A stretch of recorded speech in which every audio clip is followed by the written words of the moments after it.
dois faire une vidéo? Ah ok, une seconde. Comme l'a demandé Monsieur Fastmut, je vais faire une vidéo sur l'évaporateur rotatif. Et non, c'est pas un truc qui tourne sur lui-même, ça c'est totalement débile. L'évaporateur rotatif, ou rotavap ou rotavapor, est un appareil utilisé en chimie afin de distiller rapidement des solvants. Il est constitué de 5 parties. Un bain-marie d'eau afin de chauffer la solution à concentrer. Un ballon dont la forme est adaptée. Un réfrigérant qui concentre le gaz. Un ballon réceptacle dans lequel les gaz condensés sont recueillis. Un dispositif qui fait tourner le ballon suivant son axe de symétrie et qui permet une homogénéisation du milieu et une évaporation tranquille. Voilà ce qu'est un évaporateur rotatif. Un évaporateur rotatif a pour but de concentrer partiellement la solution ou de la concentrer à sec, c'est-à-dire on enlève tout le solvant. Le principe de cet appareil est basé sur la distillation simple sous vide. Cela permet d'éliminer de grandes quantités de solvant bien que partielles. La solution est mise en rotation dans un ballon pour éviter les bulles d'ébullition qui seraient trop grosses ou mousseuses, pour ainsi augmenter la surface de contact avec l'air et éviter l'aspiration de la solution durant la baisse de pression, grâce à la force centrifuge qui plaque la solution contre les parois du ballon. Ensuite, la pression est diminuée, grâce généralement à une trompe à eau. Et la solution est chauffée en fonction du solvant à éliminer pour compenser le caractère endothermique de la réaction. Une question, ça veut dire quoi endothermique? Cela définit une réaction chimique qui s'effectue avec une absorption de chaleur. Pour la petite anecdote, l'évaporateur rotatif est un instrument basique de laboratoire. Autre petite anecdote, Lyman C. Craig a été le premier à inventer un modèle simple d'évaporateur rotatif en 1950. Le dispositif a été commercialisé pour la première fois par l'entreprise Bushi en 1957.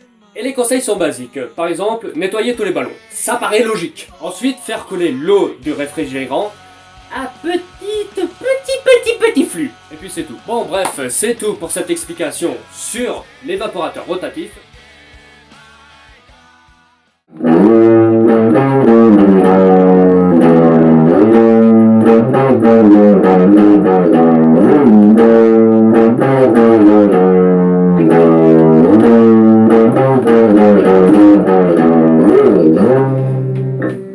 Non, je dois continuer? Avec quoi? La cristallisation? The fuck! La cristallisation est une opération unitaire du génie chimique, consistant à isoler un produit sous forme de cristaux. La cristallisation est l'un des procédés chimiques les plus anciens utilisés, avec l'évaporateur de l'eau pour isoler le sel. Non, pas l'évaporateur! L'objectif de la cristallisation peut être isoler un produit pour le récupérer sous forme solide, un petit peu l'inverse de la distillation. Purifier un produit. Lors de la cristallisation, les impuretés sont rejetées dans la phase liquide, conférées aux formes de la produit cristalline. Staline! Morphologie, taille de particules, structure cristalline! Bon, toi ta gueule! Afin de l'étudier par différents principes comme la diffraction en rayon X, ou pour lui assurer une stabilité et une biodisponibilité dans le cas d'une substance pharmaceutique, voire polymorphisme et forme galénique. Dans le cas de polymère, accroître les propriétés mécaniques, voire polymère semi-cristallin. Stalin! Tu veux la fermer ta putain de gueule? Plusieurs approches sont utilisées. La première est la transition de phase, cristallinisation à partir d'une phase vapeur, sublimation suivie par une condensation solide,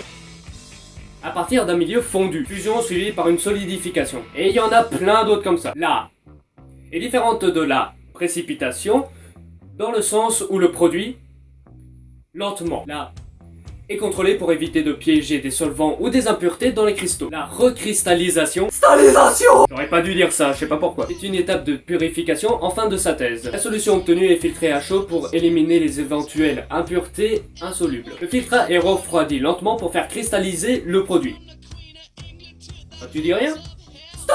Alors on était sûr. La suspension obtenue est filtrée pour séparer les impuretés solubles dans le solvant du produit désiré. En tout cas, j'espère que cette vidéo t'aura plu. En tout cas, je vous dis bon appétit parce que moi je suis en train de préparer l'étape pour les tartes flambées. N'hésite pas à aller checker le bêtisier, ça s'appelle Jean-Louis Borloo, je sais pas pourquoi j'ai appelé comme ça. Bon bref, à plus.